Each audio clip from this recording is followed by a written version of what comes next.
बेटा यहाँ हमारे पास बीटा डिके पढ़ने लगे हैं। बीटा नेगेटिव डिके में क्या होता है कि हमारे पास न्यूट्रॉन जब प्रोटॉन में कन्वर्ट होता है तो एक इलेक्ट्रॉन रिलीज़ होता है, इलेक्ट्रॉन के साथ उसका एंटी पार्टिकल न्यूट्रिनो भी रिलीज़ होता है। ठीक है, ये इसका मेन कंसेप्ट आपने जहन में रखना है।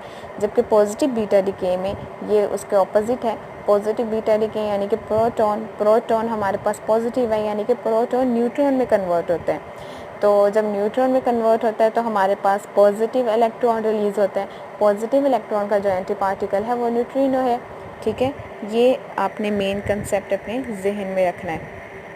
ये आप ग्राफ देखें, जो मैंने ग्राफ बनाया हुआ है, नंबर ऑफ़ वर्टिकल साइड पे नंबर ऑफ़ न्यूट्रॉन नंबर है, ठीक है, और हॉरिजेंटल साइड पे प्रोटॉन नंबर है।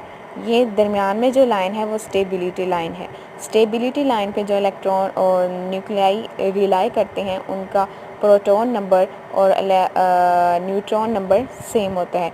जो स्टेबिलिटी बेल्ट के ऊपर एरिया है उसमें नंबर ऑफ़ न्यूट्रॉन ज़्यादा होते हैं और उसके जो नीचे एरिया है स्टेबिलिटी बेल्ट के उसमें नंबर ऑफ़ प्रोटॉन ज़्यादा होते हैं। जब न्यूट्रॉन प्रोटॉन में कन्वर्ट होता है तो एक इलेक्ट्रॉन रिलीज़ होता है, और जब नीचे वाले प्रोटॉन ऊपर जाके कन्वर्ट होते हैं न्यूट्रॉन में तो हमारे पास पॉजिटिव इलेक्ट्रॉन रिलीज़ होता है। जब नेगेटिव इलेक्ट्रॉन रिलीज़ होगा तो एंटी न्यूट्रिनो पार्टिकल आएगा, पॉजिटिव इलेक्ट्रॉन रिलीज़ होगा तो न्यूट्रिनो पार्टिकल साथ रिलीज़ होगा। This is the main concept, और एग्जांपल्स भी दी हुए। This is much important concepts for PPC exam. Good luck class.